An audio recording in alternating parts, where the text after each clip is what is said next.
근래는 이렇게 글 쓰는 게 이제 직업이니까 읽고 쓰는 게 직업인데 네. 지금 대한민국 전체가 그 만성적 울분 상태예요. 그런데다가 그 일국의 대통령이 헌법을 위반했지 않습니까? 그래갖고 국민들 가슴을 아주 서늘하게 만들어 그렇죠. 놨어요. 그러니까 네.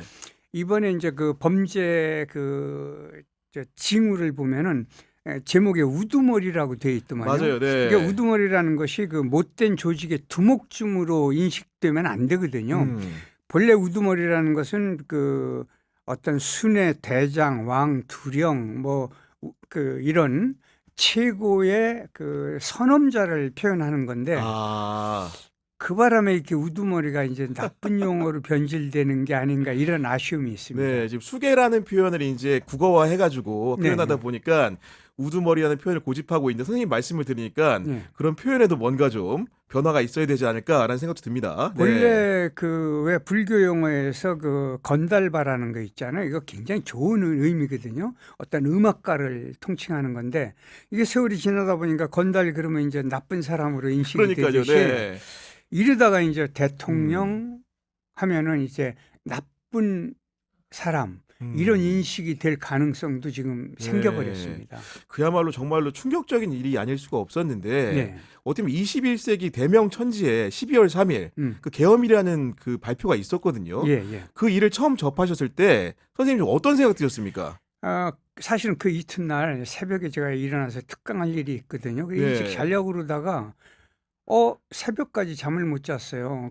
그리고서 이제 아찔한 생각이 지금 대한민국이 어떤 나라인데 이렇게 그 절대 빈곤 국가에서 그다음에 철조망에 가로막힌 섬나라 아닙니까? 그렇습니다. 네. 강대국 틈바구니에서 식민지였던 나라가 지금 선진국이 됐지 않습니까? 이런 위대한 국민 속에서 이런 엉터리 그러니까요. 이게 말도 안 네. 되는 그게 참으로 부끄러웠고요. 그럼에도 불구하고 한국의 민주정신이 위대했다. 이것이 증표가 됐어요. 그날 그 국회에 모였던 그 많은 시민들의 시민들이. 모습을 네. 보면은 정말로 한국의 그 치유의 개념 이것이 우리 국민 속에 제대로 살아난 날 이래서 아마 세월이 지나면은 대한민국의 민주정신이 전 네. 세계에 굉장히 어마어마한 그 역할을 담당할 것 같습니다. 네. 더군다나 선생님께서는 그 80년대 그 서슬퍼런 7, 80년대를 사셨기 때문에 네. 아마도 계엄이라는 말을 들으면서 떠오르는 장면들이 꽤나 많으셨을 것 같아요. 많은 정도가 아니에요. 저 같은 경우는 이제 실제 피해자 아닙니까? 그러니까요. 네. 그 인간시장 쓰기 전에 이제 도둑놈과 도둑님이라는 꽁트집이 국가원수모독, 체제비방, 군모독 이렇게 이제 잡혀갔는데 네. 그 양반이 이제 국회의원까지 했고 몇 년 전에 돌아가셨어요. 그때 이게 뭐냐면요. 작가의 양심과 작가의 창작 정신을 왜곡시키거나 미리 이렇게 그 처단하는 형태거든요. 네. 이건 참 견딜 수 없는 그 고통을 한국인이 전체 겪었는데 그때 그 그렇습니다. 언론이 네. 이제 제 발언을 못하게 막아놨지 않습니까? 이번 계엄도 그 언론의 역할을 제대로 못하게 네. 막으려고 했던 것들이 드러났더만요. 정황들이 많이 나오고 있습니다. 예. 네. 이건 참 어떻게 표현하기가 참 나쁜데요. 끔찍한 현상입니다. 그리고 계엄 포고령 면면을 보면은 선생님이 두루 경험하셨던 직역에 끼치는 영향이 굉장히 커요. 첫 번째로는 네. 일체의 정치 활동을 금지한다고 했습니다. 예. 네. 그러니까 이제 헌법 위반이 뭐냐면은 그게 이제 제 첫 번째 이야기 아닙니까? 그게 그 헌법 위반이고 두 번째는 저 국회 네. 공시한 거. 맞습니다. 예. 네. 그다음에 그 대통령 취임할 때 선서하지 않습니까? 헌법을 지키겠다고. 음. 근데 그 국가가 그 외침이나 내란이나 이런 중대 사건이 없었지 않습니까? 네. 그다음에 국무회의에 의결을 해야 돼요. 이게 없었거든요. 그러니까 분명히 헌법 위반이죠. 그렇습니다. 그러면은 네. 헌법재판소는 뭐라 하냐면 형벌을 정하는 데가 아니고 헌법을 지켰느냐 위반했느냐 이것만 결정하거든요. 그러니까 이건 100% 탄핵될 수밖에 없는 사건입니다. 그런 상황이고 그리고 하나 더 덧붙이면은 아까도 서두에 말씀하셨지만은 언론 출판의 자유를 제약하는 형태인데 네. 실제로 선생님 같은 경우도 인간시장이라는 책을 내실 때 주인공 이름 네. 우리가 장총찬이라고 알고 있지만 네. 실제로 다른 이름이었다면서요. 네. 본래 이거는 이제 그 당시에 편집국장이 그 최근에 어떤 언론에다가 그 기고를 한 걸 보면은 주바다 강국에 네. 예. 제가 이제 그 곤욕을 치렀으니까 주인공 이름을 나도 총을 한번 쳐보자 그래서 권총찬으로 지었는데 네. 그게 검열에서 이름을 못 쓰게 한 거예요. 그래서 제가 고민하다가 성만 바꿨습니다. 네. 장총찬으로. 근데 이 군인들이 검열을 하니까 권총찬은 대번에 알아듣는데 네. 장총찬은 뭐 에만 칼빈 뭐 자동 화기 뭐 그러니까요. 이랬으면 네. 알아들을 텐데 그걸 못 알아들었으니까 그냥 통과시킨 거죠. 아니 그때는 그 예를 들면은 저는 상상밖에 못하는 영역인데 계엄사령부가 있고 그리고 검열하는 곳이 따로 있는 겁니까? 예, 검열 그 조직이 따로 있었습니다. 그래서 네. 그때 아마 그 방송하던 분들 선배들한테 한번 여쭤보세요. 네. 이 칠판에 써 있어요. 사용을 못하는 단어, 표현 네. 이런 이야기까지 이렇게 써 있을 정도였어요. 그래서 그리고 이제 그 신문이 그 공백이 있어요. 왜냐하면 이제 검열 통과 안 하면은 신문은 발행해야 되니까 그렇죠. 네. 빈 칸으로 백지 칸이 있는 신문이 그때 나왔죠. 아. 그럴 수밖에 없었고 저 같은 그 인간 시장은요 미리 검열을 하지 않습니까? 그러니까 네. 뭘 고쳐라 수정해라. 그래서 검열 필 도장 빨간 걸 이렇게 찍혀 나와야 돼요. 그래야지만 나갈 수 있다. 그렇죠. 밖으로. 그렇지 않으면 못 나가죠. 아니 그러면 인간시장이라는 이제 어떻게 보면 주간지에 기고를 하시면서 모아서 이 책을 내신 건데 네. 처음에 그런 책을 쓰겠다고 하면은 그런 검열하는 당사자들 가가지고 예를 들면 이런 주인공이고 이런 내용이다 이런 걸 다 소개하고 허락을 받아야 되는 겁니까? 허락을 다 받아야 검열 필 도장이 나와야 인쇄를 하거나 방송을 합니다. 네. 심지어는 지금 우리가 지금 방송을 하지 않습니까? 근데 이 방송도 미리 원고를 제출해요. 답변까지. 네. 그래야만 이렇게 되는 그 무서운 시절이었죠. 그러니까 상상력이 극도로 제한되는 그 네. 암울한 시대였습니다. 아니 뭐 사실은 윤석열 대통령 측 주장은 경고성 계엄에 불과했다고 하는데 지금 언론을 상대로도 나오는 얘기를 보면은 뭐 경향신문이나 한겨레 신문이나 MBC를 상대로는 뭐 단전단수까지 하라는 얘기가 장관의 입을 통해서 뭐 소방청장에게 전해졌다는 거 아니겠습니까? 그 얘기를 제가 듣고 참 끔찍했던 것은 한번 생각해 보세요. 그 전기만 수도는 뭐 조금 그렇다 치더라도 이게 옆집에 가서 물을 얻어먹을 수가 있고 사 먹을 수가 있는데 전기가 끊기면은 아무것도 못 해요. 그렇죠. 제작 자체가 안 됩니다. 아무것도 못 하죠. 그러면은 이렇게 그 말하자면 그 사람의 그 현대인이 아니고 100년 전에 전기가 없던 시절로 돌아가는 거거든요. 한번 생각해 보세요. 그 문명을 누리다가 100년 전으로 느닷없이 돌아가서 무인도에 갇혔을 때의 그 참혹함.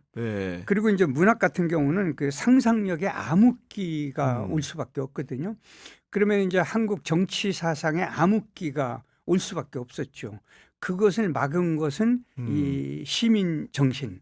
이 그 한국인 참 위대한 민족입니다. 그러니까요. 근데 그걸 모르고 거기다 갖다가 계엄을 말도 안 되는 될 거라고 생각했다는 것 자체가 말씀 들어보니까 그야말로 눈앞이 저도 캄캄한 건데 100년 전 돌아간다고 하시니까 그런 생각 드는데 또 하나 저는 이제 제가 이제 계엄 세대가 아니어서 그런 건지 눈에 들어왔던 말이 그 전공의들 얘기하면서 처단이라는 표현을 썼는데 선생님 책에도 처단이라는 표현을 그 당시에 많이 쓰셨나요?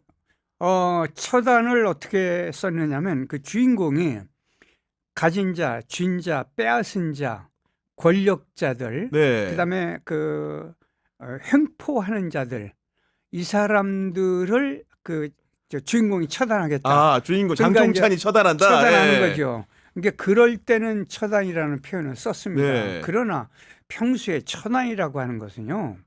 함부로 쓸 수 있는 낱말이 아닙니다. 근데 그런 낱말을 쓸 정도로 어리석었으니까 최소한 한국 현대 정치사를 한 권만 제대로 읽었어도 이런 짓을 안 하죠. 아니 제가 이제 사실은 과거에 대검 감찰부장을 지낸 한동수 변호사가 저희 이제 방송에 출연해서 하신 말씀이 그 윤석열 대통령이 제5공화국 드라마를 그렇게 열심히 보면서 통치술을 공부했다라는 얘기를 전해주더라고요. 그 MBC 제5공화국 드라마 있잖아요. 저도 이제 사실 눈여겨봤는데 그걸 보고 통치술 연구했다고 하면은 정말 많은 생각 들더라고요. 그러니까요. 그 우리 국민 그다음에 헌법, 법치, 공정성, 정의를 외면한 치욕사거든요. 역사가 아주 매섭게 기록할 거예요. 이거는. 그다음에 권력자들이 그 사실은 자기들이 국민 위에 있다고 생각하는데 실제는 그 헌법 개념으로 보고 민주 개념으로 보면은 머슴들이거든요. 그러니까 이게 큰 머슴이 그 주인한테 해코지를 한 거와 똑같습니다. 그러니까 아마 제 느낌에는 대한민국 그 위상, 권위, 도덕적 가치 이것을 파렴치하게 만든 그 역사적 큰 오점. 그러니까 아마 어쩌면은 확증 편향 그 컴플렉스에 빠지지 않았나 이런 생각까지 듭니다. 그러니까 그 확증 편향 컴플렉스라는 게 옛날에 사실 부정선거라는 거는 약간 60년대만 해도 민중의 언어 아니었습니까? 그렇죠. 예를 들면 권력자가 부정선거를 했다 이런 생각을 하는 건데 도리어 권력자가 부정선거를 당했다고 주장하는 거는 너무 역설적인 상황이더라고요. 그러니까요. 이게 부정선거는 이게 말이 안 돼요. 왜 그러냐면 불가능해요. 그 개수기하고 그 분류기가 있고 그다음에 24시간 지키는 블랙박스가 있어요. 그다음에 선거 관련자들 그러니까 그 참관인을 포함해 가지고 한 60여만 명이나 있어요. 그러니까 우체국 경찰까지 포함해서 그러면은 이게 그 이제 그 왜 돈 셀 때 100장씩 이렇게 세 장 그러니까 묶어요. 그거를 참관인들이 일일이 눈으로 확인을 해요. 그러니까 이게 그 부정선거는 할 방법이 없는 거예요. 그 기계는 조작되는 게 아니고 오히려 숫자를 세고 분류하는 거 이거 두 가지 외에는 없습니다. 그러니까 그러게 현실적으로 불가능한 부분인데다가 아까 이제 제가 부정선거가 이제 권력자의 언어로 등장한 게 신기하다고 말씀드렸는데 외세의 개입도 그래요. 지금 중국이 개입했다고 주장을 하는 게 권력자의 언어 같지가 않아요. 중국이 개입할 방법이 없어요. 대한민국이 그렇게 허술한 나라 결코 아닙니다. 더군다나 그 중앙선관위의 그 조직도나 관리하는 능력을 보면은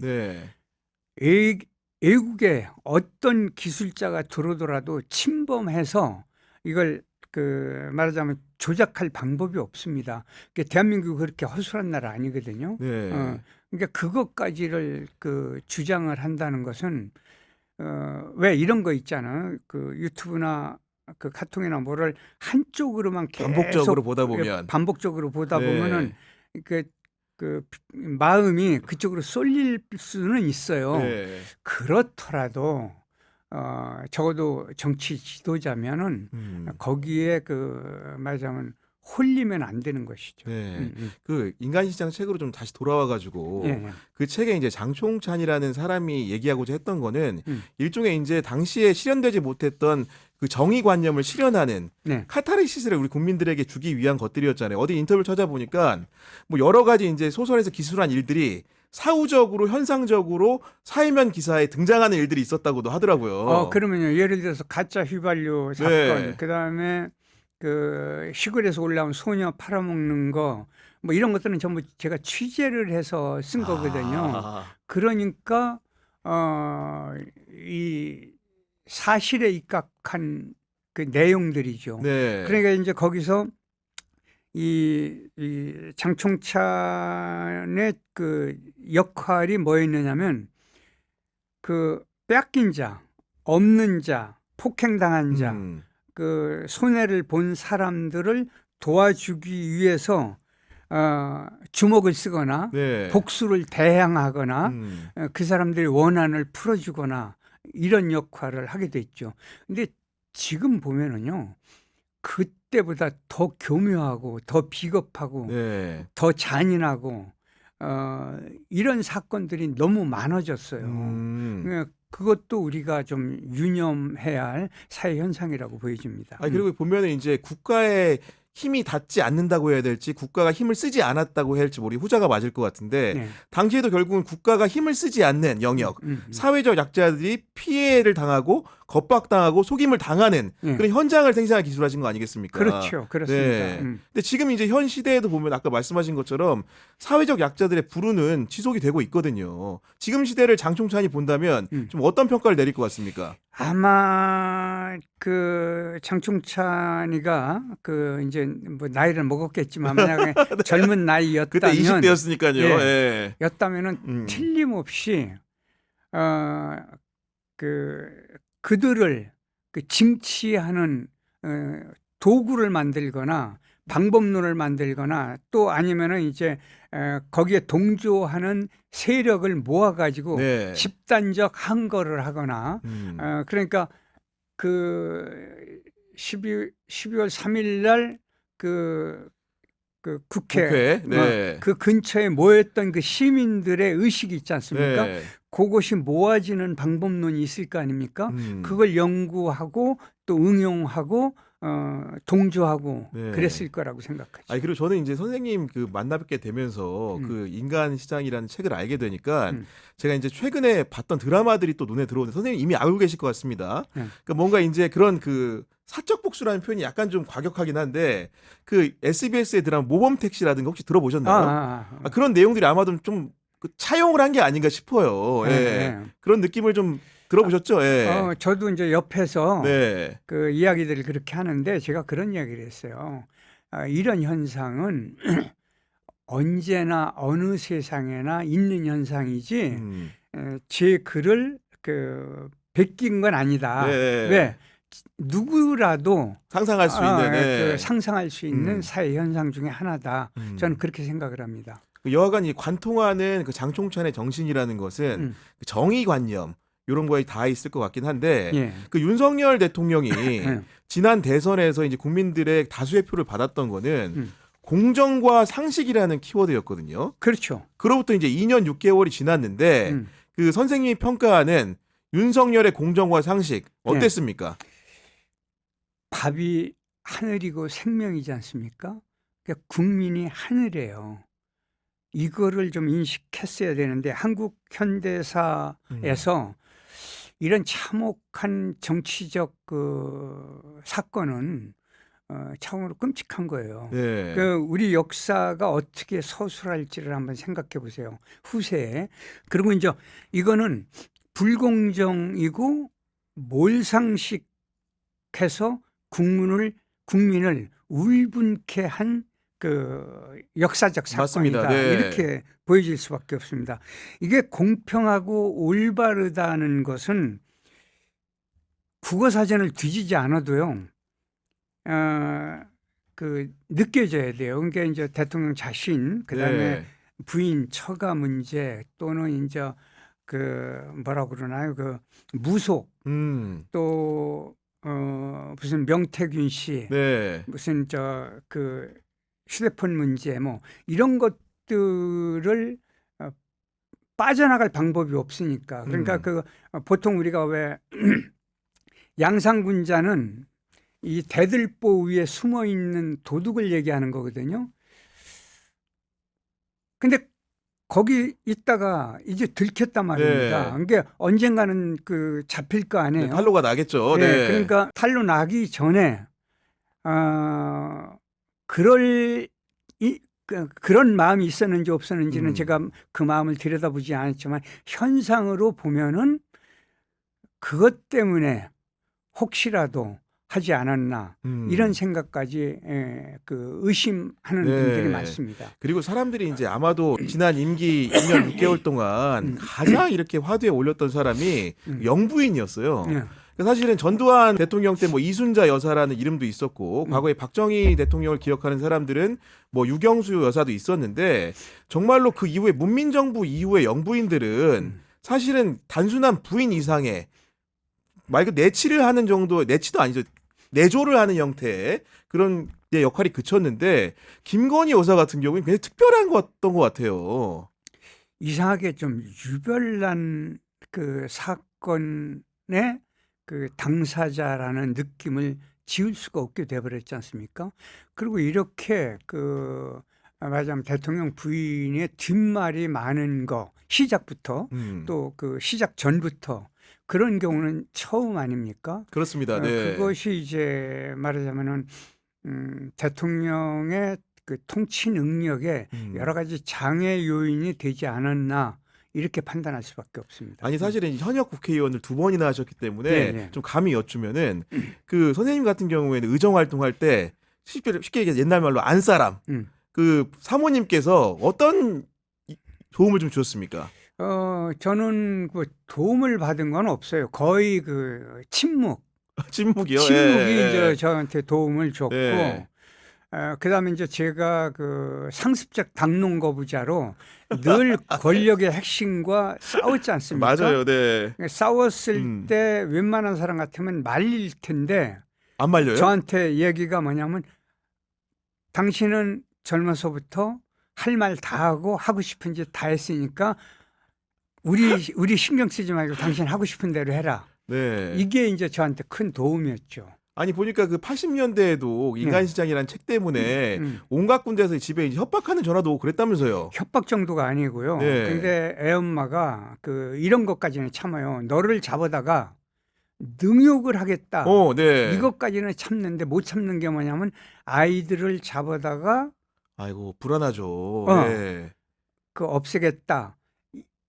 이거는 못 참아요. 그러니까 이제 아이들 데리고 피신을 하거나 이런 경우가 있었거든요. 그리고 이제 집안에 이렇게 장작 네. 불타다만 장작에 그 협박 편지가 이렇게 들어 있거든요. 그런 편지가 이렇게 딱 들어오면은 절 못 보게 네. 얼른 잘라서 그냥 찢어서 없애버리거나 뭐 이렇게 할 정도였죠. 네, 당시만 하더라도 뭐 CCTV 이런 게 없기 때문에 그렇죠. 뭔가 발신 주체나 배송 주체를 알 수가 없었을 텐데 짐작가는 뭐 세력이나 사람 있습니까? 짐작할 수가 없죠. 그래요? 왜냐하면 네. 이제 그 인간 시장이나 제가 다른 글 그다음에 이제 방송에서 네. 비판하는 것이 이제 가진 자와 쥔 자와 권력자들 뭐 이런 거 아닙니까? 네. 그러니까 그쪽에서 하지 않았나 이런 생각은 들지만 구체적으로 누구라고 하는 거는 드러나질 않죠.